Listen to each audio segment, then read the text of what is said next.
Estoy con Israel Flórez, presidente de la Asociación de Víctimas de los Testigos de Jehová. Israel fue un niño que nació en la verdad, es decir, que sus padres ya eran testigos de Jehová cuando él nació, pero hace años que decidió salir de ahí.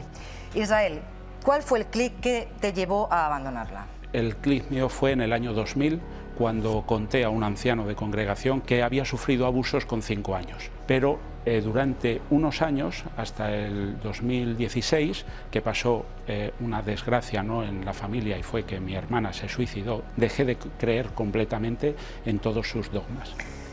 Abusos sexuales con 5 años y una hermana que se suicida. Les tengo que advertir que esta noche vamos a escuchar testimonios muy complicados. Esta noche vamos a hablar de la verdad de los testigos de Jehová.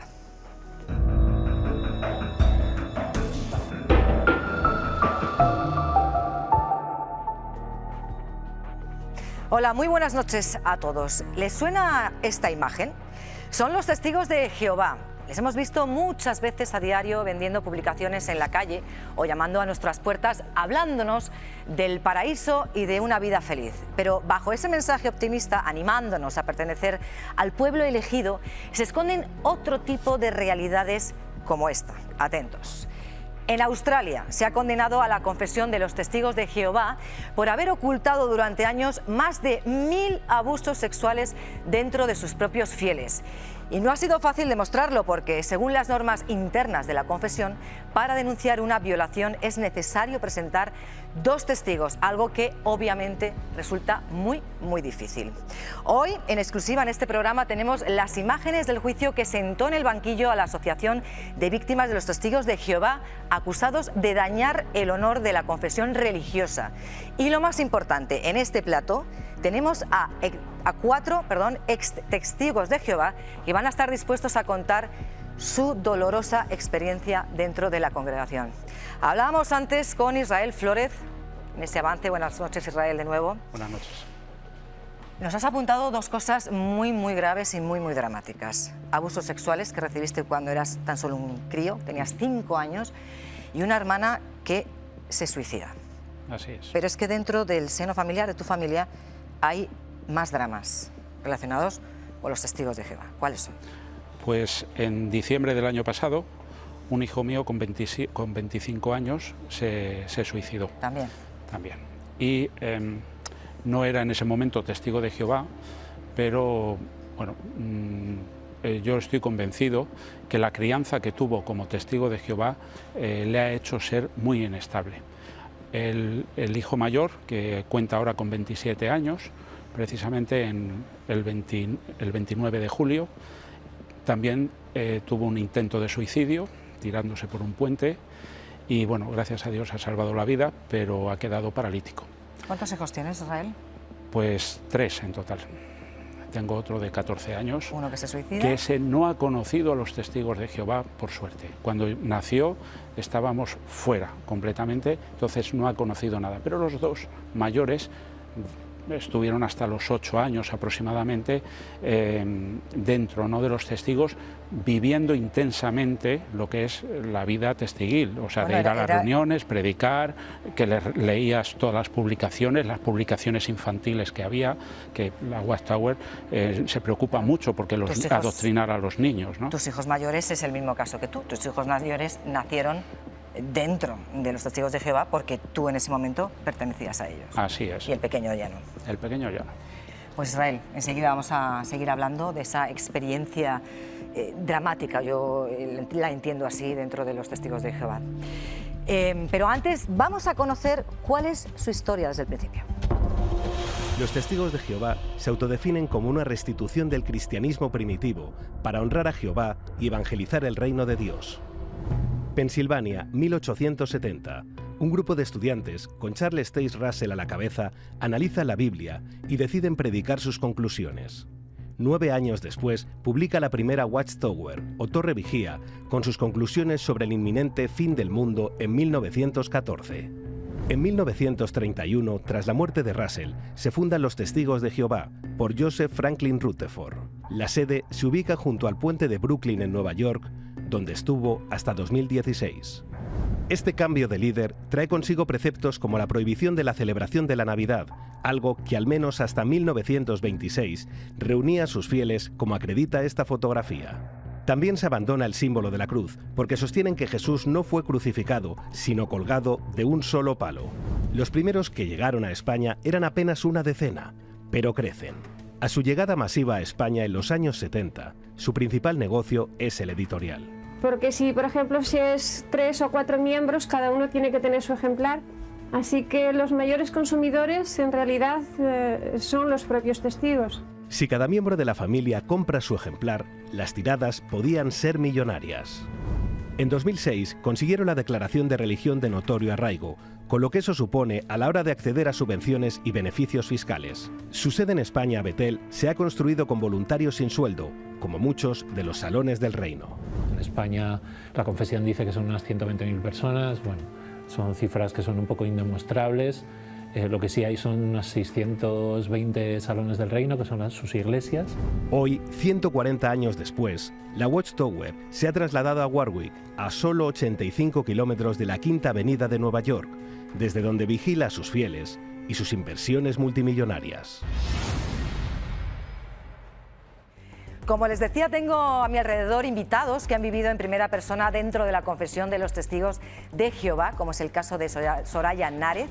Es una mujer que ha conseguido romper amarras, es autora del libro No somos parte del mundo, en el que describe ese camino de salida que no es nada fácil, pero tampoco imposible. Buenas noches. Buenas noches. Kiko Alcedo, periodista del Mundo, ha publicado los testimonios de estas personas que se consideran víctimas de esta confesión religiosa. También está conmigo Toñi Moreno, periodista y presentadora. Marilo Montero, periodista y presentadora también. Buenas noches. Carlos Bardavío, abogado que ha defendido a la Asociación de Víctimas de los Testigos de Jehová en causas como la de Torrejón de Ardoz, que después hablaremos. Y por último, Juan Ramón Freiro, que es catedrático de Derecho Eclesiástico y formó parte del grupo de personas firmantes para que se concediera a los testigos de Jehová la calificación de religión de notorio arraigo. Muy buenas noches a todos, gracias por estar aquí. Buenas noches. Voy a pediros un titular sobre este caso. Os voy a pedir a cada uno que hagáis una pregunta a nuestros primeros invitados. A Soraya, ¿tú cómo llegaste a los testigos de Jehová? Pues yo, como muchos, nací dentro de la verdad. Mis padres ya estaban, era una familia desestructurada que buscaba en algún sitio un poco de orden, de amor, y vieron en los testigos de Jehová todo eso. Y vieron un sitio donde criar a sus hijas. Soraya, decía antes Israel, bueno, que no es nada fácil porque se paga un alto precio, ¿no? El salir de ahí. ¿Cuál fue el tuyo? ¿Qué precio tuviste que pagar? Pues además de pasar 10 años muy duros, perder la relación con mi padre, que era la persona a la que yo a día de hoy sigo queriendo la que más, y renunciar a él en vida. Bueno, renunciar yo a él no, porque yo siempre iba a estar para él, pero sé que salir de los testigos de Jehová supone cortar el contacto con ellos. Ellos no van a volver a hablar contigo. ¿Cuánto tiempo llevas sin tener ningún tipo de comunicación con tus propios padres? Desde el 2019. O sea, mi madre y mi hermana, todos éramos la familia dentro de la organización. Mi hermana y mi madre también salieron, pero mi padre se quedó.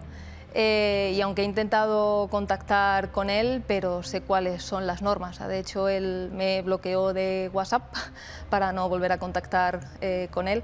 Y siempre digo que incluso ellos son las propias víctimas, porque a ellos les enseñan que no hablar con sus hijos expulsados es lo mejor que pueden hacer para que se arrepientan, para que estén en el mundo, sufran y vuelvan a la organización. Entonces, mi padre cree que está cumpliendo el mandato divino de Jehová y está haciéndome un bien a mí. Y Soraya, ¿qué sois tú, tu madre y tu hermana para tu padre? Somos gente del mundo, o incluso algo peor, en mi caso, como yo hablo públicamente en contra de la organización, soy una apóstata. Dentro de la organización, cualquier crítica va a ser considerado un acto de apostasía, estamos guiados por Satanás y por lo tanto los testigos de Jehová no deben ni escucharnos. De hecho, creo que pocos testigos de Jehová van a estar viendo este programa porque lo verán también como un acto de Satanás, que está intentando desinformar y está intentando convencer a la gente de que son malos. Qué duro. Kiko, ¿Cuántos testimonios, así como el de Soraya, como el de Israel, que ahora también nos lo contará un poquito más la historia con detalle, te has encontrado a lo largo de estos años? Pues mira, yo empecé a compilarlos a principios de 2020 y en mes y medio tenía 50 testimonios. Son testimonios además de una profundidad increíble porque son historias de vida muy, muy duras. Yo, de hecho, quería preguntarle a Soraya, el momento en el que esa verdad, ¿no?, que te han contado y en la que has vivido y en la que te has criado emocionalmente, se convierte un poco en una mentira, ¿no? Eso íntimamente, ¿cómo se vive? ¿Cómo recuerdas haberlo vivido tú? Es muy duro y lo niegas, porque dices, el paraíso tiene que existir, porque tú has vivido siempre pensando que todas las cosas que no estés haciendo en el mundo lo vas a hacer en el paraíso, que vas a ver a la gente que ha muerto en el paraíso, y entonces te niegas a pensar que eso no va a existir. Claro. Y por otro lado, como tienes una confianza plena en la organización, porque para ellos no es una organización, es tu familia, es tu hogar, pensar que te están mintiendo, prefieres pensar que es Satanás que está detrás intentando nublarte la razón antes que admitir que estabas en el lugar equivocado. Toñi, ¿tú recuerdas alguna de estas visitas? Le preguntaba a Israel, digo, hace mucho tiempo que no veo el puerta a puerta, ¿no? Que antes se hacían incluso chistes, ¿no? Llaman a la puerta y son los testigos de Jehová intentando captarte, ¿no? Ahora es verdad que eso se ha dejado de hacer un poco, ¿no? Ahora lo que ves es el típico puesto donde están la familia feliz con unos carteles que te dicen tenemos la llave de la felicidad, lo del ¿cómo se dice? El Armagedón. El Armagedón me tiene alucinada porque desde siempre te están diciendo que el mundo se va a acabar ya, que viene el apocalipsis y que si tú no estás en paz con todas las normas que ellos tienen, te vas al infierno, ¿no? Yo creo que ahora hay otras maneras de captar a la gente, también se han abierto otras formas. Claro, es que es gente que ha vivido desde niños con una mochila al pie de la cama, con una botellita de agua, con una muda y con no sé qué, por si se acababa el mundo esa noche. Yo me gustaría hacerle una pregunta a cualquiera de los dos. El tema de adoctrinar a los niños, quiero decir, tú decías, yo sabía lo que tenía que responder a cada una de las preguntas en el colegio. ¿A ti te adoctrinaron? Claro, te adoctrinan y además te enseñan cómo responder. Tú no utilizas tus propias palabras. A ti te dan una situación y te dicen, imagínate que un niño te invita a su cumpleaños. ¿Tú qué dirías? Y no es que tú qué dirías como niño, es lo que la organización te ha dicho que repitas. Pero hablamos de cumpleaños, pero hablamos de cualquier cosa, incluso de pequeño, de transfusiones de sangre, un niño pequeño, explicar para sonar convincente, para que los médicos crean que él ha tomado la decisión, hasta por qué no te vas a divorciar de tu pareja porque el matrimonio es para toda la vida.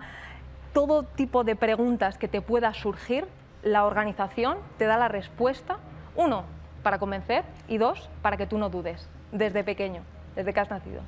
Por cierto, ustedes se preguntarán en sus casas por qué no hay sentado en este plató ningún miembro de esta confesión.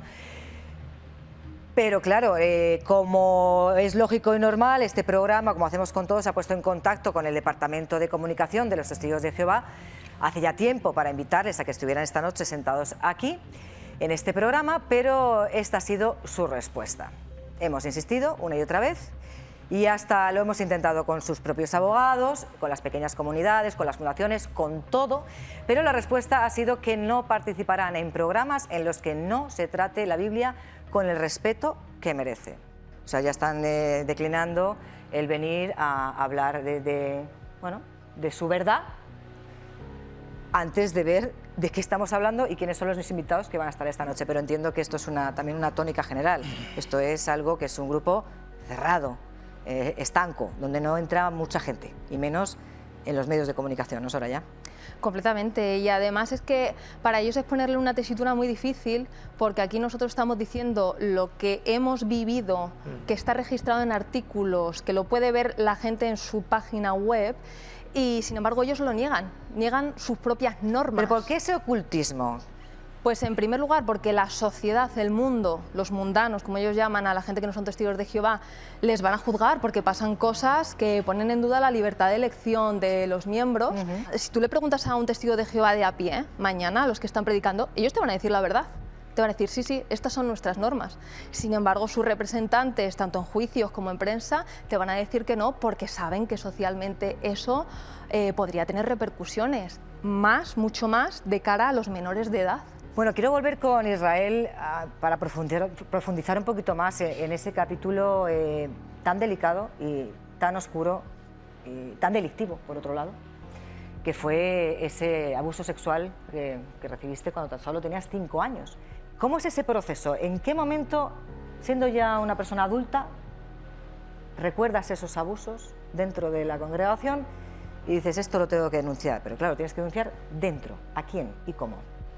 Bueno, yo siempre he recordado el abuso que sufrí. Yo reaccioné queriendo que se hiciera justicia. ¿Qué injusticia? ¿Qué estaba pasando en ese momento, Israel? Vamos a ver, el reglamento de ellos, ¿vale? Lo que viene escrito en sus publicaciones es que si tú tienes algo con otro testigo de Jehová, lo tienes que hablar con él, y si no te escucha, pues tienes que acudir a los ancianos de la congregación. Entonces, si estamos hablando de un pecado, pues los ancianos incluso le harán un comité judicial.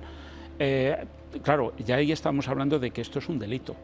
Claro. En ningún momento dicen las publicaciones de los años 40, 50, 60, 70, 80, o sea, nunca dice que vayamos a una comisaría, a un juzgado, no, sino que vayamos a los ancianos. Los primeros que se tienen que entender son los ancianos. Y cuando es un delito tan craso como el de abuso infantil, ellos se tienen, porque lo dicen su protocolo, los ancianos se tienen que poner en contacto con la sede nacional.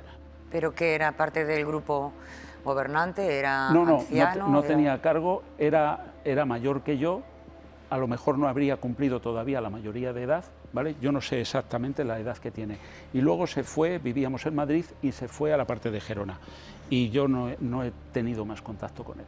Pero por referencia sé que está de anciano de congregación ahora mismo. Israel, vale. ¿Cuál es el siguiente proceso entonces? Esos abusos se producen cuando tenías 5 años, los ancianos se lo comunican a la sede central, y a partir de ahí, ¿cuál es el siguiente paso? Pues recibir respuesta. Entonces la respuesta fue que ellos no iban a hacer nada y que confiaran en Jehová. No lo podías denunciar ni en tribunales ni en ¿Podías ir a una comisaría? No. Y ellos no me dijeron que eso tenía fecha de caducidad, o sea, eso prescribía. Yo a los 26 años, si hubiera ido a una comisaría, el delito no estaba prescrito. Claro, cuando quise ir ya con 40 años, había prescrito. Eso no me lo dijeron tampoco, ¿me entiendes? O sea, te manipulan de tal forma que al final haces lo que ellos quieren. Y ahora, como presidente de la asociación Israel, cuando ha sucedido esto, te ha sucedido a ti, ¿de la justicia esperas algo? No, en mi caso no, porque es un delito que ha prescrito, pero lo que sí espero es que políticos no cambien estas leyes y de alguna forma la persuasión coercitiva pues sea un delito, ¿no? Y así que tengan controladas todo este tipo de religiones, que las tengan controladas desde sus cimientos. ¿Por eso ha creado esta asociación? Sí, esta asociación se ha creado sobre todo para poner en el público en general lo que no se conocía de los testigos, lo que estábamos sufriendo, porque cuando nos consideramos víctimas es por algo. La gente piensa que son buenas personas y de ahí no pasa, ¿me entiendes el comentario? Estamos hablando de abusos sexuales a menores, están datados en sentencias en Australia, en Estrasburgo, han ocurrido casos en España. Estamos hablando de mujeres sumisas que tienen que obedecer al marido, que tienen que taparse la cara con un velo cuando bendicen con un rezo la comida, que no les recomiendan estudiar en la universidad porque se van a morir para que van a estudiar. Estamos hablando de que el matrimonio homosexual no se reconoce, que los homosexuales no existen, entre comillas, en esta comunidad. Y todo esto son normas que escriben ellos en estos estatutos internos de los testigos de Jehová, amparados en una religión que está fundamentada en la Biblia. ¿Habría que poner en cuestión la religión de los testigos de Jehová? Pues buena pregunta, porque nosotros nunca hemos atacado la ideología. Como asociación de víctimas, lo único que hemos es puesto en conocimiento, ¿vale?, lo que hemos vivido dentro y el sufrimiento que hemos tenido. Y claro, ¿qué pasa? Que no hemos ido contra la ideología ni contra el reglamento de una forma, ¿me entiendes?, tan decir, oye, que la Biblia dice esto y estáis mintiendo. No hemos ido en esa línea. ¿Por qué? Pues nuestra asociación, como te he dicho, iba más orientada al tema de dar un protagonismo a las víctimas. Claro, si uno empieza a investigar ciertos temas, por ejemplo, te pongo un ejemplo, ya muchos se han dado cuenta que hay una profecía que es que ellos llegan por una numerología a 1914, entonces Russell dice que en 1914 viene el fin, llega el 14 y no viene el fin.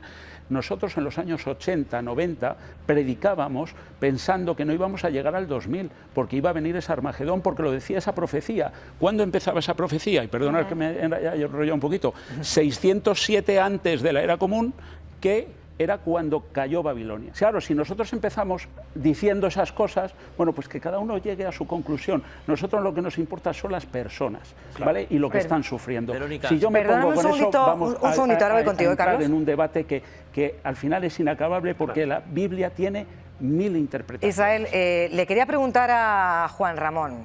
Hemos estado hablando de ese notorio arraigo y hemos estado escuchando los testimonios de Soraya, de Israel y demás.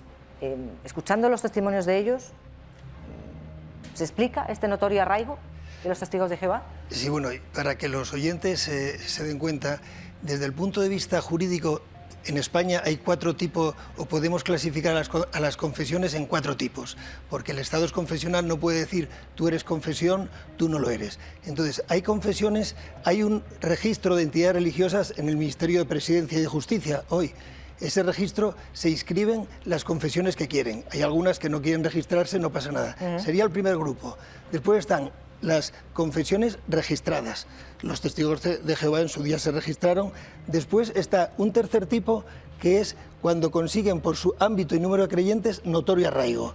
Ahora mismo está regulado, pero entonces cuando lo consiguió la confesión de testigos de Jehová, el notorio arraigo lo otorgaba un órgano asesor. Antes dijiste que yo era firmante de ese notorio arraigo. No, yo llegué al Ministerio de Justicia en 2006. Yo era secretario, como su director general, era secretario de la comisión asesora, que había hecho un informe previo, y que un informe a favor y en contra, y que se otorgó el notorio arraigo. Pero una pregunta. ¿Me dejas acabar? Y me hace la pregunta. Yo creo que usted asesoró en ese procedimiento de notorio arraigo. No asesoró. No, que va a ser. Mal pude asesorar si yo era el secretario. Te lo pregunto porque yo en el juicio, que yo estuve llevando el juicio como abogado de la Asociación Española, yo le pregunté y usted me contestó que no se había leído los 2 libros fundamentales de los testigos de Jehová. Claro, vamos a ver, yo a ese juicio fui en calidad de jurista. Yo no defendía, ni ahora estoy aquí para defender a los testigos de Jehová, ni para atacarlos. Yo explico lo que hay. Pero la pregunta fundamental Carlos, no vamos a adelantar juicios, porque como no hemos hablado de ello, mejor los espectadores se pierden. Vamos a dejar acabar a Juan Carlos y seguimos. Es esto, se lo otorgó, como se había otorgado antes a los mormones, después a los ortodoxos y después a los budistas, y hace poco ¿cómo se llama? Bueno, no me sale. A los bajáis, perdón. Bueno, pues la presentación es magnífica, pero hay una cosa que no es cierta. O sea, los beneficios fiscales que tienen las confesiones son aquellos que, teniendo notorio arraigo, han firmado acuerdos con el Estado, que solo son la Iglesia Católica, judíos, musulmanes y protestantes. Son los únicos que tienen beneficios fiscales. No pasa nada. Los de notorio arraigo pueden celebrar matrimonios, nos ha dicho, pero esas son las categorías. Ahora, sí, pero yo he oído cosas terribles aquí. Es verdad, porque una cosa son las actitudes inmorales y otra cosa son los delitos. Abusos sexuales es muy fuerte. Sí. Ahora, cierto es que si no se denuncian los delitos, si no hay un juez que dicta una sentencia, no hay un delito. Sí, es una pena. Hay una cuestión fundamental. Es que les permitan lo que pasa es que Juan Ramón, yo digo, ahí no entro. El matiz que ha dicho Israel es que no sé si la pena es que el delito ha prescrito. Yo no sé si lo hubiera, si esto hubiera sido unos años antes. Israel, si estuviéramos en plazo, ¿lo hubieras denunciado? a día de hoy? Sí. A día de hoy lo hubiera denunciado. Sí. Con 26 años no estaba prescrito y yo hubiera ganado seguro. Israel, pero permíteme que diga una cosa. Hay que centrar también el debate en la cuestión de la sentencia que otorga veracidad a que los testigos de Jehová tienen un principio bíblico, el de la norma de los 2 testigos oculares, que es fundamental, por el cual no llegan a denunciar la mayoría de testigos de Jehová. Norma de los testigos de Jehová, has dicho. No es una norma del Estado. No es una normación ni una ley. La sentencia Juan Ramón, me dejas un momento. En la Constitución, lo dicen los testigos de Jehová. Hay un principio bíblico de los testigos de Jehová que siguen todos a rajatabla y que la sentencia dice textualmente sobre esta norma de los 2 testigos para poder denunciar delante de los ancianos, la autoridad religiosa. Pero Carlos, perdona, vamos a contextualizar. ¿Esa sentencia a qué se refiere? Esta sentencia lo que hace es otorgar la razón a la Asociación Española de Víctimas de Testigos de Jehová en cuanto a que todo lo que ha manifestado, a que es una secta destructiva, a que realizan un control del comportamiento, a que realizan discriminación a la mujer, discriminación a los grupos LGTBI, etcétera, etcétera, etcétera, etcétera, es veraz. Es decir, es una información veraz.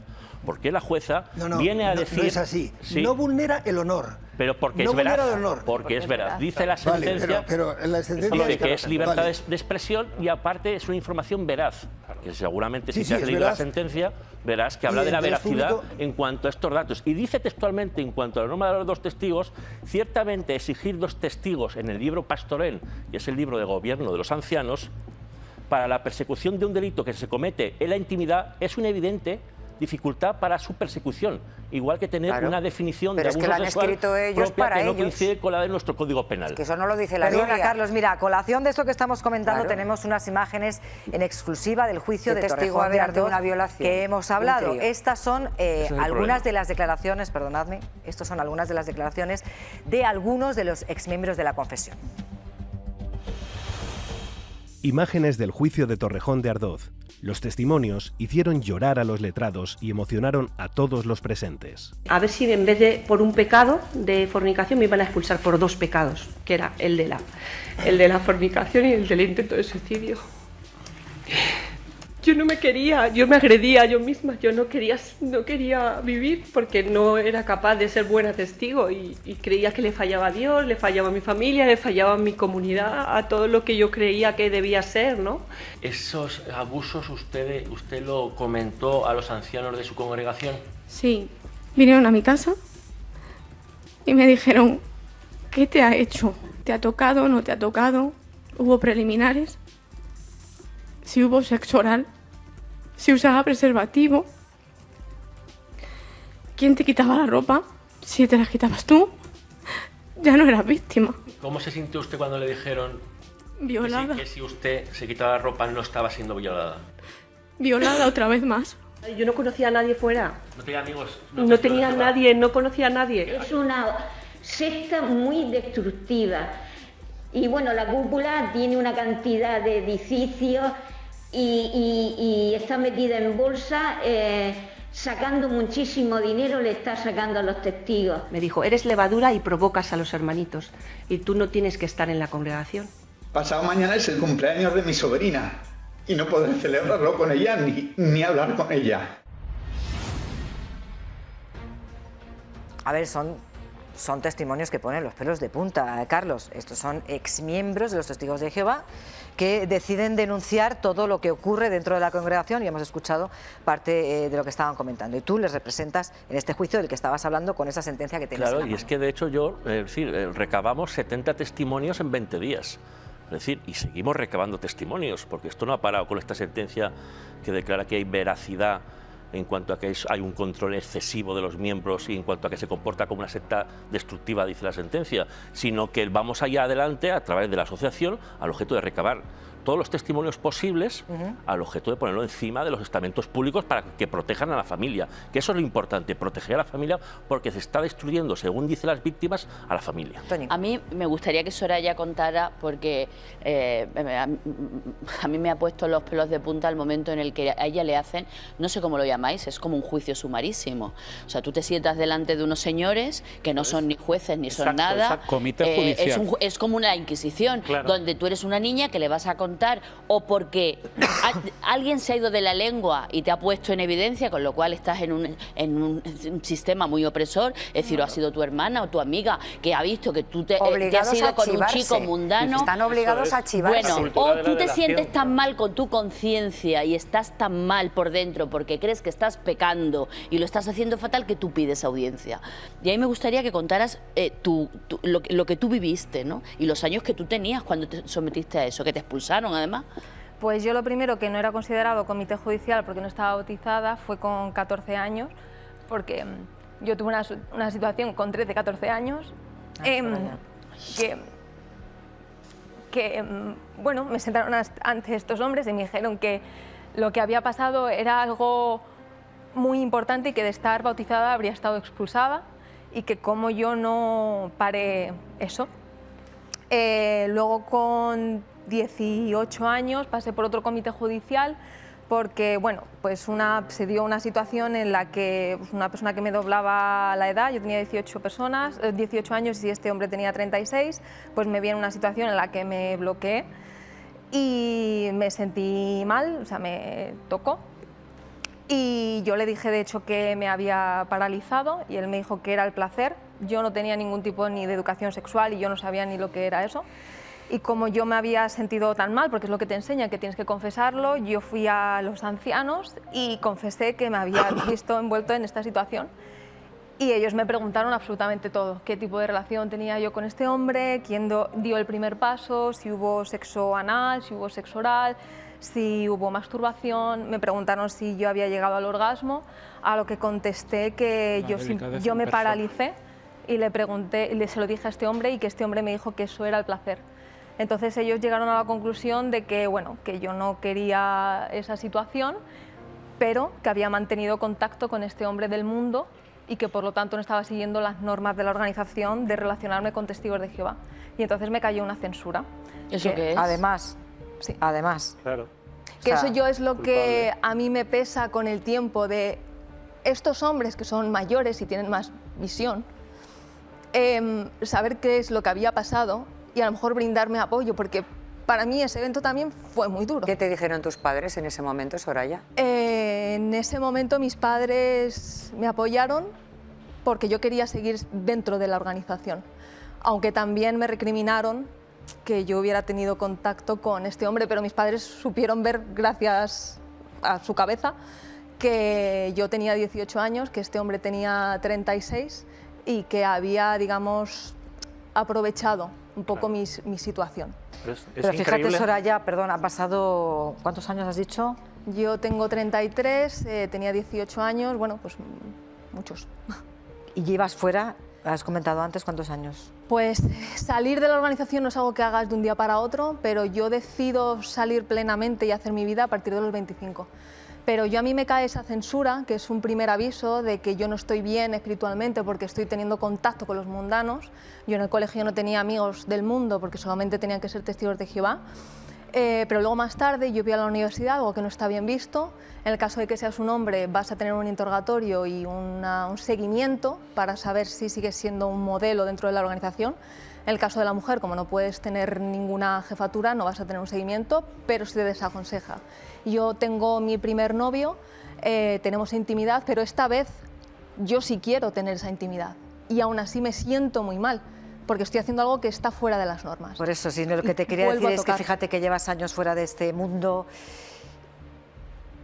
y se puede ver todavía ese sufrimiento en tus ojos. O sea, es algo que estáis contando de lo difícil que es salir, que aunque retomes, empieces una nueva vida, porque tienes que empezarla de cero, es tan complicado que supongo que es algo que te atormenta y te seguirá toda la vida. Y sobre todo lo que más duele es ver que niegan que eso pase. Es lo que más duele. Yo hasta el momento yo estaba haciendo mi vida, yo me mudé a Londres porque necesitaba rehacer mi vida y de repente escuché una noticia que los testigos de Jehová estaban diciendo que la expulsión y todo esto que decíamos no era así. Y entonces yo ahí enloquecí, porque dije, yo he pasado por esto y estas son las normas. Eso es lo que duele todavía más. Es tremendo, tremendo escucharos, de verdad, poner los pelos de punta a Israel. gracias por estar aquí. Vamos a escuchar más testimonios de otras personas que han sufrido ese infierno y que nos pueden hacer entender lo que se vive dentro de esa confesión, pero será después de publicidad.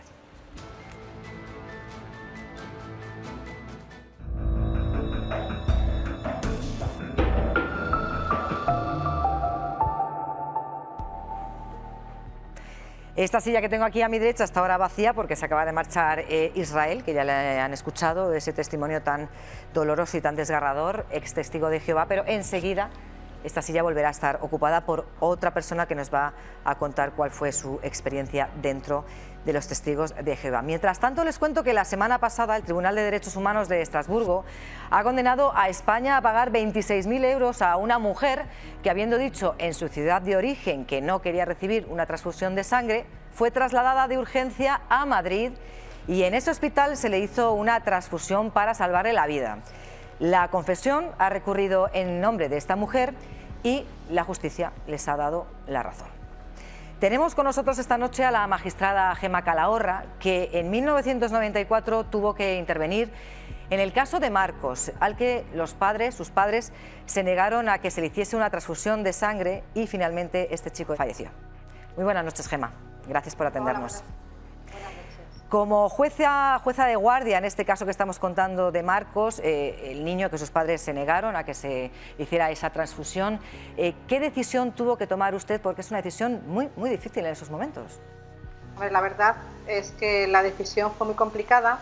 Lo que pasa es que se trataba de un menor de 13 años. A ver, es importante en el sentido que la conciencia que tiene un menor de 13 años para mí todavía es menor. Sí que es cierto que este menor en el Hospital Arnau de Vilanova, donde ya habían solicitado autorización judicial y el Juzgado de Guardia de Lérida les concedió la autorización para transfundir a este menor, había manifestado un rechazo tremendo a dicha transfusión, pero de una manera casi irracional.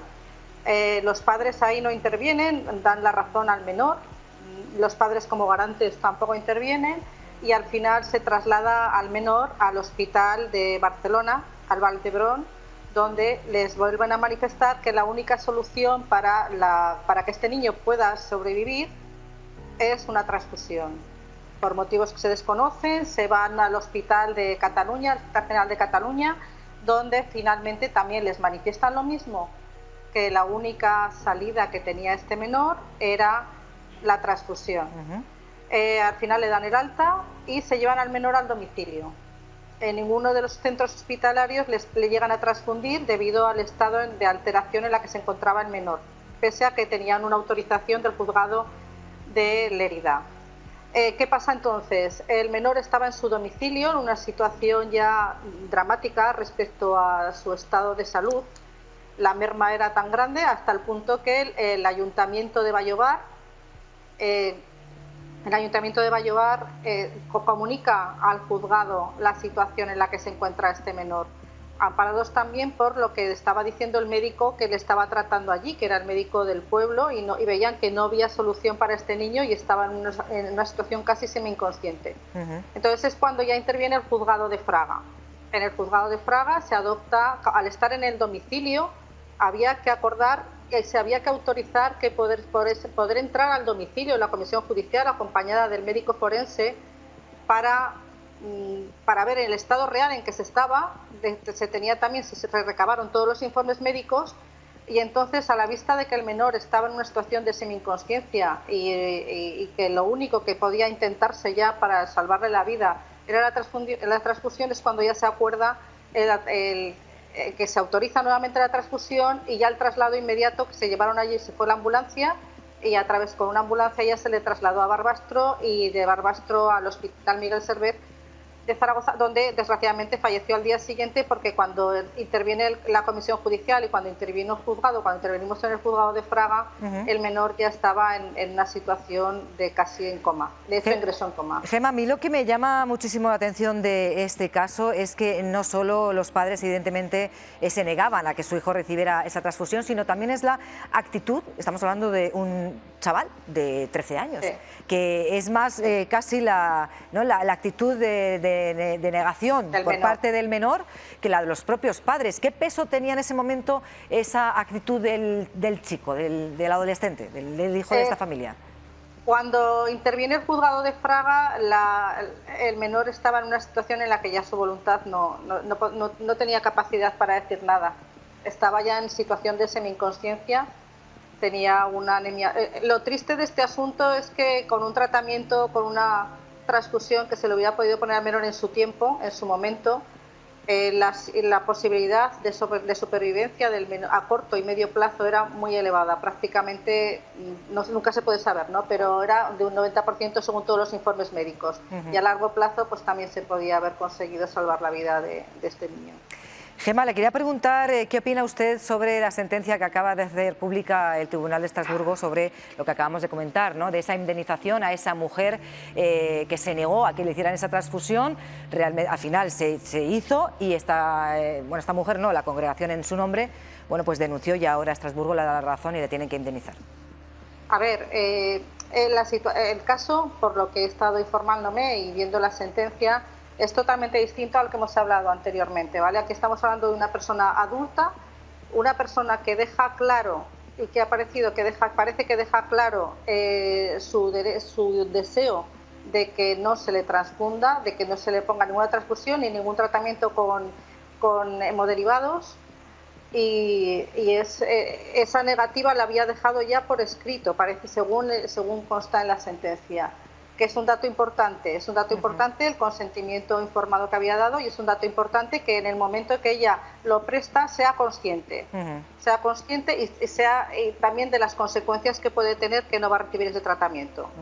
Si fuera una persona que no tiene ese nivel de conciencia que tenía esta señora, o en el caso de menores, para mí desde luego está claro que prima el derecho a la vida por encima de todo, es mi opinión. Pues magistrada Gemma Calahorra, muchísimas gracias por estar con nosotros esta noche. Sí que me gustaría aclarar una cosa. Sí, dime. Es que, a ver, yo cuando dicté la resolución estaba de juez sustituta, estaba de juez trabajando, pero actualmente soy abogada, entonces me gustaría aclarar esto para evitar problemas. Pues aclarado. Gracias, Gemma. Un saludo. Gracias. Soraya, ese es otro tema muy controvertido, creo que conocido por todos, el tema de las transfusiones de sangre. No aceptan bajo ningún concepto que se les haga ningún tipo de transfusión, aunque les cueste la vida. En tu caso, en tu familia, también tienes un caso parecido al que acabamos de escuchar, ¿no? Sí, mi hermana sufrió un accidente con un autobús y mi hermana, como lo tenía ensayado, entró en el hospital diciendo no quiero sangre, no quiero sangre. Es que eso es lo que me ha llamado la atención de la actitud que comentaba Gemma sobre ese niño, sobre esa actitud contra los médicos, gritando, quitándose las sondas y diciendo que bajo ningún concepto le hacía ningún tipo de transfusión. Pueden ser expulsados. Ese es el tema central. Claro, es que para mí es la libertad. Es que se les ha dicho que si transfunden va a recibir sangre de los mundanos que somos nosotros y que tenemos sangre de Satanás. No, pero independientemente, o sea, no se puede aceptar ninguna sangre porque es el símbolo de vida. Pero lo que quiero decir aquí es que obviamente de nadie. ¿Entre ellos mismos, entre vosotros tampoco? Nada, bueno, ni comer morcilla, porque lleva sangre, tampoco. De hecho, lo primero que preguntamos cuando salimos de los testigos de Jehová a otro ex testigo de Jehová es ¿comes morcilla, sí o no? La mayoría no lo seguimos comiendo porque estamos traumatizados. Y la carne, por ejemplo, muy hecha. Muy hecha, claro. No, pero el caso es que, obviamente, un adulto que decide un tratamiento, independientemente de que sean razones religiosas o porque él lo quiera, yo lo entiendo, es un adulto. Sin embargo, es libre, está eligiendo libremente, porque dentro de la organización de los testigos de Jehová, si aceptas sangre, tendrás también un interrogatorio y en el caso de decir no me arrepiento, serás expulsado. O sea, digamos que te amenazan con que si te sales de las normas establecidas serás expulsado, y la expulsión significa muerte social. La muerte social. La muerte social. Hacen un anuncio. Una pregunta. Sí. Claro, no podéis recibir sangre por todo lo que has explicado, pero según la teoría de los testigos de Jehová, vuestra sangre es distinta a la nuestra, que somos los mundanos. ¿Vosotros podéis donar sangre? No, pero para nosotros otros que no sean testigos la de Jehová? sangre es la misma. O sea, para ellos la sangre viene por dos textos bíblicos, que es santa, es símbolo de vida, que me parece bastante gracioso que el símbolo sea mucho mayor que lo que representa, que el símbolo sea mayor que la vida. pero es simplemente por 2 textos bíblicos. En mi opinión es para controlar a los de dentro, porque si eres capaz de dejar morir a tu hijo, eres capaz de seguir a la organización. Y si eres capaz de enseñarle a tus hijos en sus propias revistas, yo cuando escribí mi libro puse todas las referencias de todos los artículos de Testigos de Jehová para que todo el mundo pudiera leerlo directamente. Y leo textualmente: ¿será capaz su hijo de tomar una decisión madura? Nuevo Ministerio del 2005. Proteja a sus hijos del uso indebido de la sangre. Nuestro Ministerio del Reino, 1992. Y la última revista que tenían ellos, Jóvenes con Poder, que es más allá de lo normal, Despertad, del 22 de mayo de 1994, donde relataban un montón de experiencias de niños de 10, 12, 15 años que exponían todas las razones de por qué no querían sangre, murieron y cómo ellos eran un símbolo que había que imitar. Y eso te lo enseñan desde que eres un niño en la congregación. Soraya, desde esta parte del mundo, de verdad, es de locos. O sea, todo lo que contáis... A ver, Verónica, es que a mí me recuerda mucho a los talibanes. Absolutamente. Hombre, sí, o la época medieval. Estamos hablando de tribunales que te juzgan, que te destierran, no sé, que hay abusos sexuales de por medio, abuelos. O sea, es una cosa la mujer anulada, los niños violados. Kiko, te quería preguntar a ti, no después de haber también hablado con tanta gente como Soraya, no sé si la parte también más dura de todo esto, una vez que se consigue salir, el que consigue salir y se arma de valor y de fuerza, es el destierro social. Claro. No eres nadie. Tú sales de ahí y no eres nadie. La muerte social. La muerte social ellos la narran como una travesía por el desierto porque es de pronto con 35, 30, 25 años ¿Quién eres, de pronto salir a vivir a un lugar en el que además te han dicho durante toda tu vida que es muy peligroso y por eso estás en esa burbuja metido y has estado en esa burbuja, pero de pronto tienes que salir ahí a ese lugar que te han dicho que da muchísimo miedo. No conoces a nadie, absolutamente a nadie, eso es lo que lo narran todos. En todas estas historias hay muchos elementos comunes que son prácticamente fotocopiados, pero luego los matices de cada uno, de cada historia, son increíbles. ¿Hay síndrome de Estocolmo? ¿Hay casos en los que la gente sale al exterior, sale a esa vida que no conoce y se halla tan desubicado que dice, mira, prefiero malo conocido que bueno por conocer? Lo hay absolutamente, y de hecho es muy interesante, Soraya lo ha apuntado antes, ese periodo de tiempo en el que no quieren salir de ninguna manera, pero su mente les está diciendo, esto es una movida que no te puedes creer, no te la puedes creer, o sea, no te puedes creer esto porque no es verdad. Sin embargo, la realidad es que ellos quieren seguir, luchan por seguir dentro, aunque sufren situaciones de discriminación, situaciones de todo tipo, pero es una lucha para mantenerse dentro de una cárcel. Kiko, que vamos ahí, Soraya, que también lo habrás vivido y lo ha contado antes de alguna forma Israel, pero los testimonios que os han contado los familiares de los que se han suicidado, porque uno de los argumentos que aparece reiteradamente en las testificales de las sentencias que estamos manejando para esta noche, se suicidaron porque era insoportable vivir. Pero estaban solos. ¿Qué os decían las personas con las que habéis conocido? ¿Por qué se han suicidado sus familiares? En el caso, yo por ejemplo te cuento también mi sensación. Yo abandono los Testigos de Jehová y caigo, pues yo creo que en una depresión porque empieza a no compensarme la vida, porque estoy intentando conocer a gente, estoy intentando tener amigos, pero por lo que sea, porque no sé sociabilizar bien, porque no me encuentro en el mundo, empiezo a pensar... Porque no te habla tu familia, es que tú con 25 años te vas de tu casa, que hay que tener mucho valor, y no te habla tu familia, tu familia te da la espalda. Es que tienes la culpa. Y tus amigos, y tu comunidad, lo único que tú conoces. Que no existes para ellos, que es yo creo que lo más doloroso. Tú piensas que estás haciendo bien y que es tu culpa, porque es lo que te han dicho. Y tus familiares, que esto siempre lo quiero dejar claro, son también víctimas. Los testigos de Jehová de dentro también sufren, porque no pueden hablar con sus... ¿Tú crees que tu padre, desde cuándo no hablas con él? Desde hace mucho. El 18, ¿tú crees que tu padre ella. Te sigue queriendo, te echa de menos y no te llama porque es mucho más fuerte todo esto? Obviamente, porque yo no le puedo ofrecer un paraíso para toda la eternidad. Yo no le puedo ofrecer lo que la organización le ha prometido.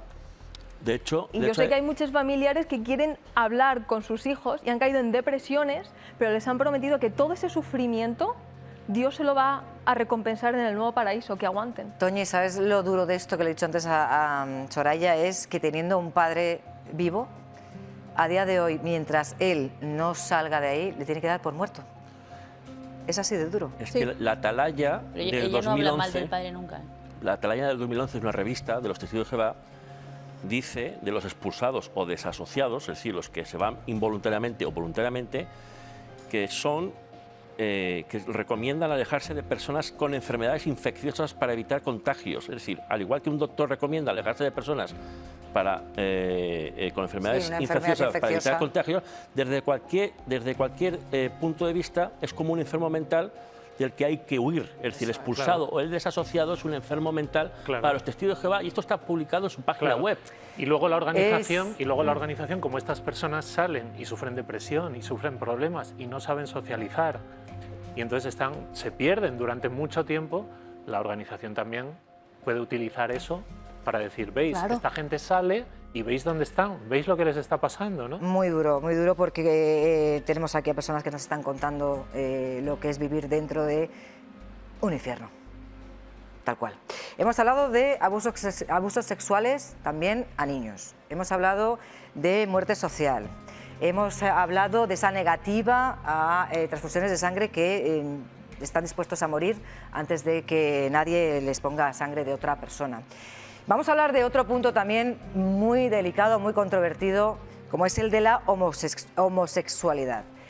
Los niños, evidentemente, son el futuro de cualquier organización humana. A los hijos de los fieles, que ya han nacido en la congregación, se dice que nacieron en la verdad.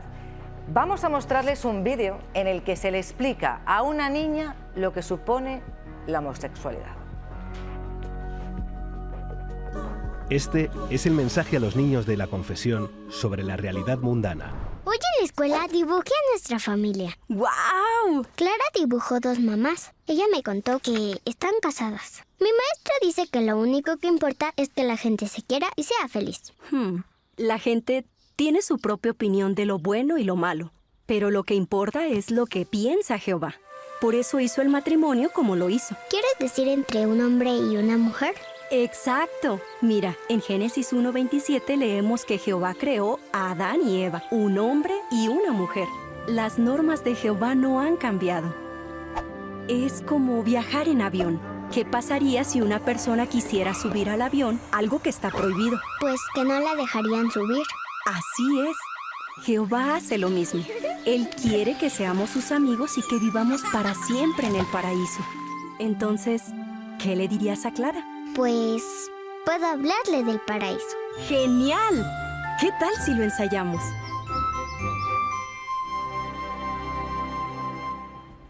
Increíble. Vamos a comentar este vídeo, pero va a ser después de la publicidad.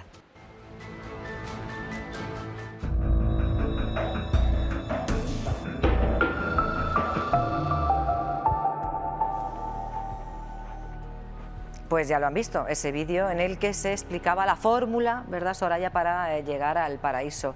¿Qué tratamiento reciben los homosexuales dentro de la congregación? Pues si tú preguntas a un testigo de Jehová, te dirá que los homosexuales son bien recibidos, pero una vez dentro te dirán que los homosexuales sí, pero no las prácticas homosexuales. Es decir, tú puedes ser homosexual, pero no tener pareja, no desarrollar tu vida sexual, etc. La homosexualidad es un pecado y ellos no lo aceptan ni lo aceptarán. Y te enseñan que es algo, como hemos visto en el vídeo, con el que no puedas pasar al paraíso. De todas maneras, Juan Ramón, lo que hemos visto en ese vídeo no dista mucho tampoco de otras religiones cristianas, del mensaje hacia los homosexuales. Yo creo que una cosa es la homofobia, que eso es un delito, es la incitación al odio, y otra cosa es la libertad de cada uno que tiene de conducir su vida sexual. Si uno se mete en un grupo, en una religión que rechaza la homosexualidad, oye, la libertad religiosa es el derecho a entrar y el derecho a salir, con lo cual ahí, digamos, eso yo no lo veo delictivo. Lo que sí es delictivo es el delito de odio, o sea, incitar al odio a un grupo por su sexualidad. Pero, y una pregunta, pero la propia religión católica... Mira, una pregunta, simplemente como catedrático. Dame un segundo, simplemente por concluir con esto, que esto me parece interesante, porque los testigos de Jehová tienen esa interpretación falsa de la Biblia, porque se inventan las cosas, y es inamovible. En cambio, la religión católica, teniendo también esos preceptos, sí es más flexible. hay un debate, pues se pueden casar dentro de la Iglesia, el Papa lo dijo, ¿quién soy yo para juzgarlo? Y por lo menos se les está invitando a esa flexibilización y aceptación, por supuesto. Yo te digo, yo soy homosexual, tengo una niña. Y que tienen que también madre acogerse a las soltera, leyes yo he civiles. bautizado a mi hija delante de la Virgen del Rocío. Yo creo que yo soy cristiana y creyente, y me gustaría cambiar todo eso que no me gusta de mi religión desde dentro. Soy crítica desde dentro, pero nadie me ha dicho nadie me ha expulsado.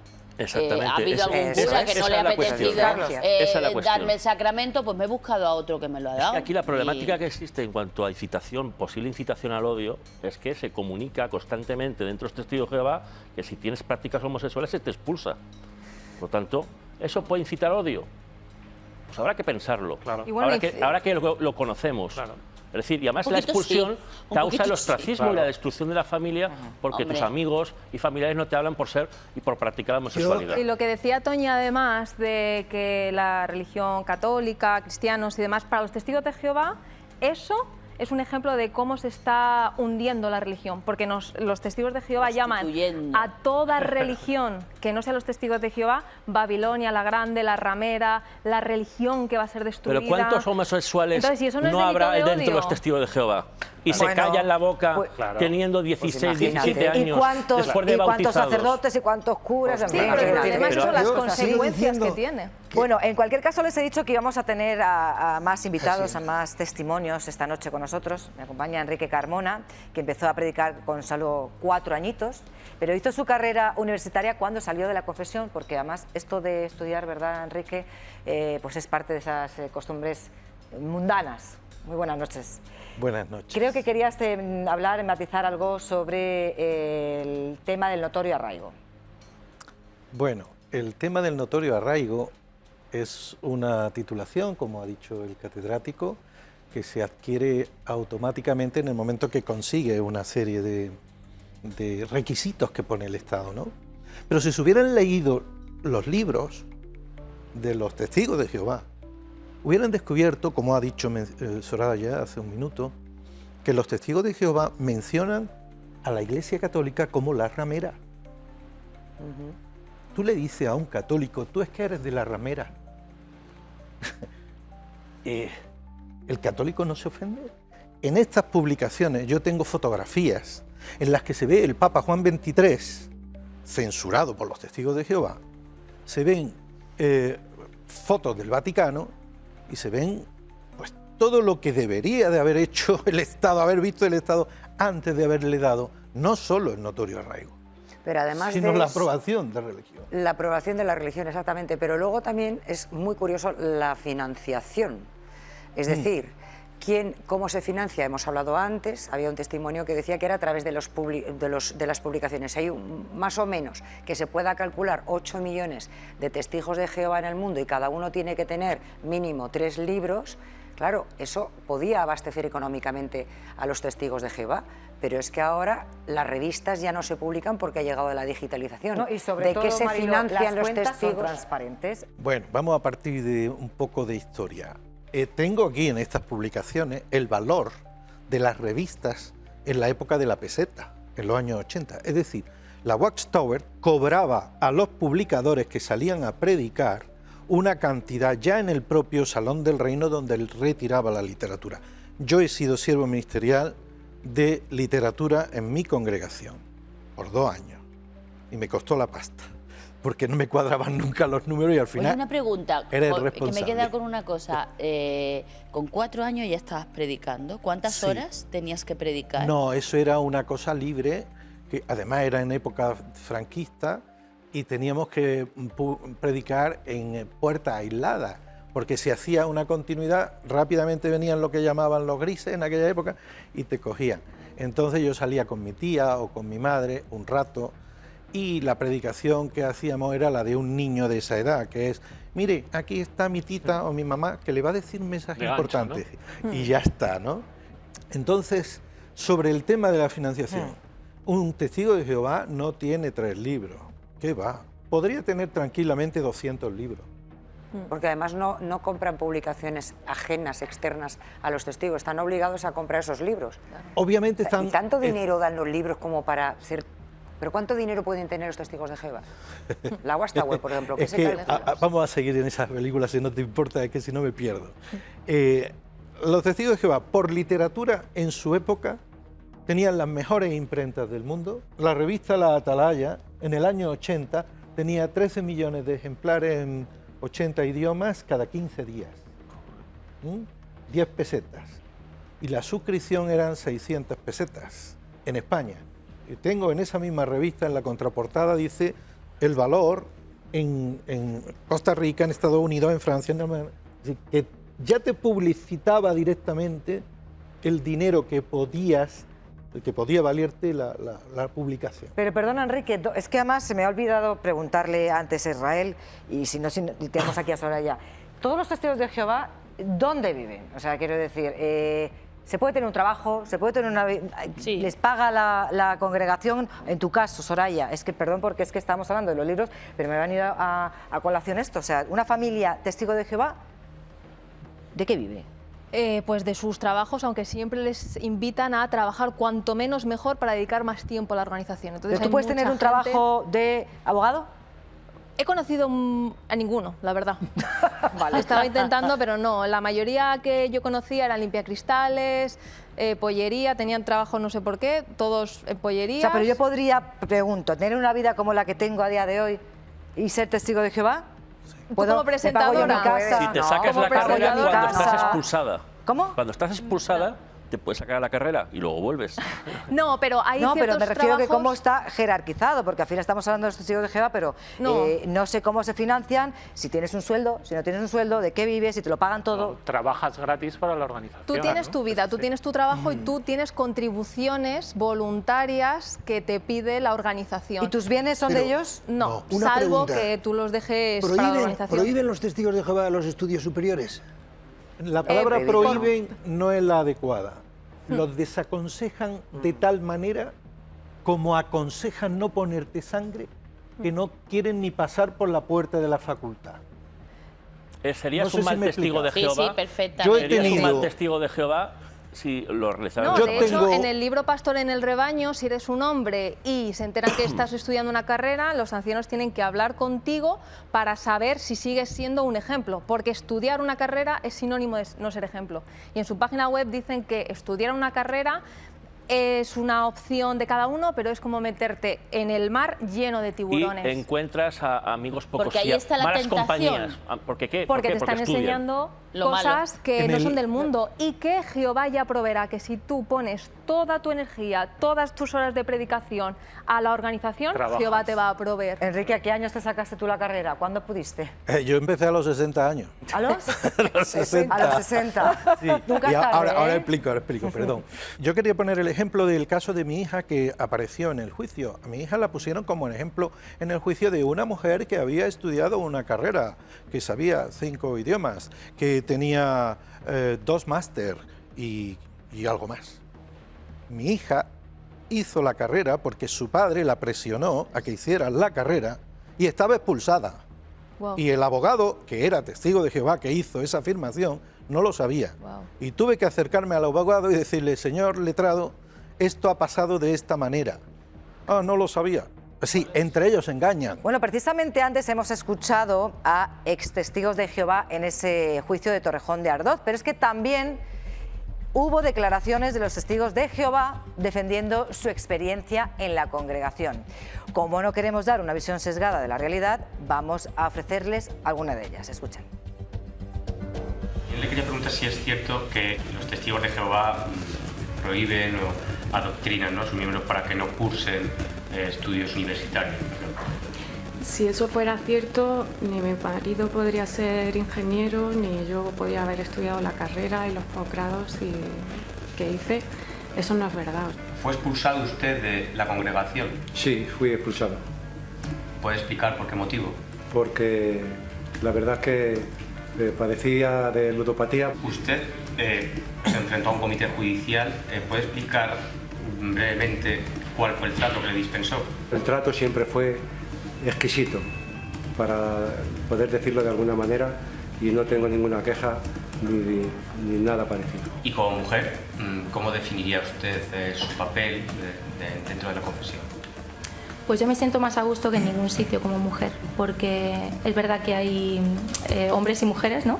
Ambos, pero yo me siento igual que un hombre en cuanto a dignidad, ¿no? En cuanto a valor que se le da. ¿Tiene constancia, tiene conocimiento de que en la congregación, en la confesión, se anime a los miembros a aguantar malos tratos, ¿no? Denunciar? Pues por supuesto que no. Bueno, Enrique Carmona, muchísimas gracias por habernos acompañado. Ha sido breve pero intenso, pero nos has resumido perfectamente cómo funciona la financiación de los Testigos de Jehová. Tenemos, por cierto, pendiente también el testimonio de Lari, una mujer que ha sabido levantarse tras los empujones literales, digo, literales de la vida. Va a ser en tan solo unos segundos.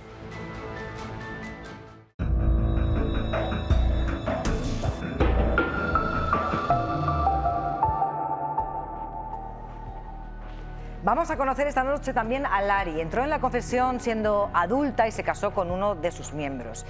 Lo que vino después, mejor que lo cuente ella misma. Lari, ¿qué tal? Buenas noches. Buenas noches. ¿Por qué decidiste salir de la congregación? A mí no me gustaba mucho. Yo la verdad es que soy poco religiosa o nada. De hecho, me considero atea o agnóstica. Y yo decidí salir de la congregación porque era mucho el adoctrinamiento, mucho lo que había que hacer. Yo ya tenía 3 niños. Y para mí era un agobio tremendo, tremendo porque tienes que prepararlos, tienes que estudiar la Biblia, tienes que ir a predicar, tienes que ir a las reuniones, es toda tu vida metida en eso. Pues Lari, para no ser una persona muy religiosa, eso te tuvo que impactar desde el primer minuto, ¿no? Bueno, yo es que siempre fui, pues me dejaba llevar, digamos. Entonces yo estaba con mi hermana y lo que ella quería era mayor que yo, pues donde ella me llevaba. Pero claro, llega un momento en que de joven, pues muy bien, tienes un grupo allí con los que sales, con los que es tu grupo, tu mundillo, pero te casas y ya todo es así, así, así, dices, mira, a mí esto no me gusta y decido pues que no vuelvo más. Y estuve pues 20 años sin ir a nada, como llamaban... inactiva, o sea, sin hacer nada. Una vez que conseguiste salir, porque ya no podías más... No, pero ahí no salí. No, digo, después, con el tiempo. Sí. ¿Tú has sufrido lo que hemos estado comentando toda la noche de esa muerte social? ¿Sabes algo de tus hijos? ¿Sabes algo de tu marido? No sé si marido, exmarido, no sé en qué situación No, es mi exmarido. Al año de separarnos se echó una novia y al siguiente ya se casó, entonces ya él hace su vida. A mí eso no me importa. Mis hijos pues se hicieron, o sea, ya eran grandes y entonces ya no me invitaron a sus bodas. Solo fui a la del mayor porque todavía estaba dentro, pero los otros 2 ya no me invitaron a sus bodas. Ya los nietos, tengo 6, no me los dejaban ver, tuve que ir a un juicio para que me dieran, para poderlos ver. ¿Reclamaste a la justicia para ver a ti? Claro, y me dieron la razón, pero claro, por circunstancias, por las cosas que dijo mi hijo allí en el juicio, yo me eché para atrás para decir, quieta, porque es que dijo que a lo mejor yo le podía hacer algo a los niños. ¿Pero tus hijos siguen siendo testigos de Jehová? Sí, todos. Pero tú, por orden judicial, puedes ver a día de hoy a tus nietos. Pero no me los dejan ver. ¿No cumplen la orden? No cumplen la orden, pero yo no seguí insistiendo porque si mis nietos se caen, porque los he sacado yo de paseo, y se caen y se hacen una brecha, vienen y me dicen que los he tirado yo. Entonces, prefiero, los veo por allí porque ya van siendo grandecitos, ya el mayor tiene 12 años, y bueno, todos son así seguidos, 12, 10, 11, así todos seguidos. ¿Has tenido, Lari, algún episodio violento con alguno de tus hijos? Sí, porque yo quería ver los niños a toda costa y entonces me dijeron que de ninguna manera... ¿Qué pasó? Pues es muy duro contarlo. Ay. Pues quise entrar en la casa a la fuerza a verlos porque llegó un momento en que, bueno, había una situación muy difícil, pero yo quería seguir viéndolos. Entonces vivían en una casa que tenía yo y dije, pues hoy entro a verlos. Y entonces, claro, pues mi hijo no quería y llegó un momento pues, que me agredió, me puso las manos al cuello contra la pared y dije, pues mátame, estoy en tus manos. Mi hijo es una torre muy grande, es un hombre muy grandón. Y yo en aquel entonces había adelgazado, estaba así, y le dije, mátame, estoy en tus manos. Y me agarró y me tiró por las escaleras. Entonces, claro, tienes una serie de... Perdón. No te preocupes, Lari. De acontecimientos que no son normales. La religión tiene que ser de amor y de perdón. Sí, señora. En el momento que hay odio, en el momento que te dicen no y no y no, mi hijo el pequeño me dijo, mientras no vuelvas con Jehová, para mí no eres nada, nadie. Ese es el tema. Mi hija me dijo, yo ya no soy parte de su familia. Ese es el tema, claro. Entonces, ¿qué hacemos? Pero Lari, si el culto dice que ellos dicen que eso es mentira, que ellos no dicen... Mira, yo fui a la psicóloga y me dijo, escribe estas cosas que no te vayas tú a luego tener una enfermedad. Y cogí y escribí este libro, que no lo he publicado porque solo se lo dejo a amigos que lo lean porque tienen los nombres de ellos y tal y cual. Adiós mamá, lo he titulado. Madre mía. El adiós a toda una vida. Por Dios. Y Lari, Lari, ¿puedes una mujer, explicar no que- quería preguntarle, Sí. perdóname Carlos, una mujer que estamos viendo ese sufrimiento de tu propia familia, como un hijo te tira por las escaleras, ¿tú de dónde sacas las fuerzas para no sentirte culpable, porque no eres culpable de nada? Sí, yo me sentía culpable. Pero por no eso. lo eres, Lari. Por eso fui a la Por eso, psicóloga. ¿de dónde sacas tú las fuerzas a día de hoy para poder sobrellevar esta situación Pues mira, y sobre todo ejercer tu derecho, que lo tienes, de abuela, para ver a tus nietos? En Pues esta mira, situación tan complicada. Yo, afortunadamente, suelo ser bastante fuerte en el sentido... Bueno, yo también pensé en el suicidio, pero luego dije, quieta, eso no. Entonces yo me busqué una organización allí en Salamanca de gente sola, de gente de esto, entonces hacíamos ya excursiones y tal y cual. Y yo, bueno, pues digamos que tenía amistades. Y yo no sabía de la asociación hasta que vi a Soraya, que me llamaron compañeras del trabajo, porque en mi trabajo yo me pasaba el día llorando. Perdón, es que me emociono. Me pasaba el día llorando y ellas me ayudaban. Y cuando salió Soraya en la tele, me llamaron por teléfono. Oye, hay una chica que está contando todo lo que a ti te pasa, lo que tú eso. Entonces la vi que tenía el libro y le pedí comprarlo y dije, ¿dónde está esta asociación? Busqué y inmediatamente llamé a Enrique y le dije, quiero ser de la asociación y quiero hacer todo lo que haya que hacer para que esta secta, porque yo la voy a llamar secta, perdonen si me van a denunciar, para mí es una secta porque me hace mucho daño, mucho.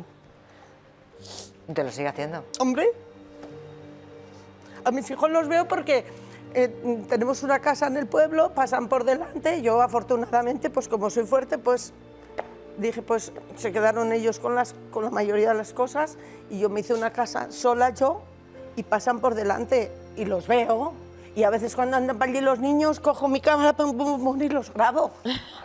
Claro. Lari, ¿cómo, si eres capaz de, con un adjetivo, con una sola palabra, de describirnos cuál fue tu paso por los testigos de Jehová, qué dirías? Que no entre nadie. Yo cuando entré era todo muy bonito porque nadie te dice, pues eso, yo pensé cuando quiera me salgo, cuando quiera entro, cuando quiera voy, cuando quiera vengo. A mí, yo no me había enterado que cuando yo dijera adiós a los testigos, mira, yo hice una carta de renuncia porque no me gustaba y bueno, por circunstancias que surgieron así tal y cual, decidí hacer una carta de renuncia. ¿Sabes lo que me dijo? Me llamó el anciano, lo que me dijo, lo primero que me dijo, que sepas que nadie te va a volver a hablar. Bueno, pues yo pensaba, fíjate todos los millones de personas que hay por el mundo y yo no hablo con ellas. ¿Y ha sido así? Qué graciosa. ¿Ha sido así? Claro, pero no, es digo, que ¿la gente te ha dejado de hablar, Lari? No, afortunadamente tengo muchísimos amigos. ¿Hay que me vida más aprecian. allá de los testigos de Jehová? Mucha más.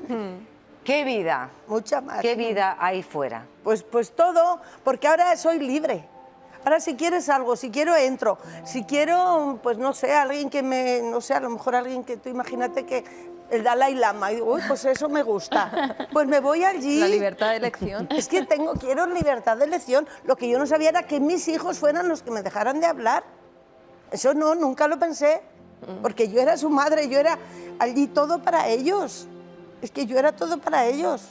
Por ejemplo, en la congregación, pues en la congregación hay mucho machismo. Las mujeres no valemos nada más que para barrer y para ir a predicar, limpiar los servicios y nada más. Ni subimos al estrado a un discurso, ni pasamos el micro al de al lado, ni servimos de acomodador. Cosas que tampoco son importantes, que a mí no me afectaba mucho que dijeran, pues tú solo aquí. Digo, pues mira, qué bien, estoy aquí con mis niños y que suban a la plataforma a quien sea. Pero claro, Y pero sobre eso es, todo, Lari, eso es que machismo. estamos, mira, las que estamos aquí, menos Soraya, ¿eres madre? No. No. Las que estamos aquí, el resto sí lo somos, y yo creo que es muy injusto que unos hijos traten a una madre así, que renuncien de ti, que no te hablen, que te nieguen esas visitas a sus hijos, porque una madre, bueno, a ser que seas el diablo personificado, una madre hace todo por sus hijos y no merece ninguna madre, y menos tú, es que yo hasta entonces que no- tengas este trato. No había hablado tampoco en contra porque de sobre ellos. todo, además, quitarte esa culpa, que yo creo que muchos de vosotros, quizá cuando salís de ahí, hay algo que decís, bueno, podía haber hecho algo, podía haber cambiado algo y las cosas se hubieran cambiado, pero son circunstancias de las que no sois culpables. Lari. Mira, aquí tengo una carta que, bueno, he ido escribiendo mi vida, una carta que les escribí a mis 3 hijos a los 3 años, porque ahora ya yo me salí en el año 12. Pues a los 3 llevaba 3 años fuera y les escribí una carta diciéndole que no soy el diablo, que os sigo queriendo, que lo que necesitéis lo tenéis de mí.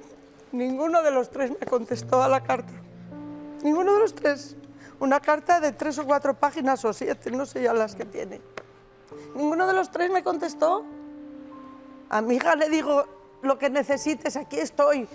Yo ahora estoy jubilada, le puedo dar de mi tiempo, de mi vida, de mi casa, de lo que necesite. ¿Sabe lo que me dijo? Que yo ya no era parte de su familia. Lari, nos hemos quedado sin tiempo, de verdad, tenemos, creo, todos el corazón encogido, y si me lo permites, mira, me voy a permitir una licencia, que es mandarles un mensaje a tus hijos. Mándaselo. Si nos estáis viendo, estamos sin palabras en este plató.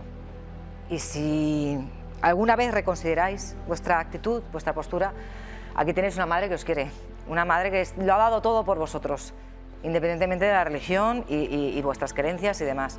Así que, Lari, ¿me dejas darte un abrazo? Ya que Sí, tus claro. hijos no te lo dan. Ven para acá. Gracias por estar aquí. Qué duro.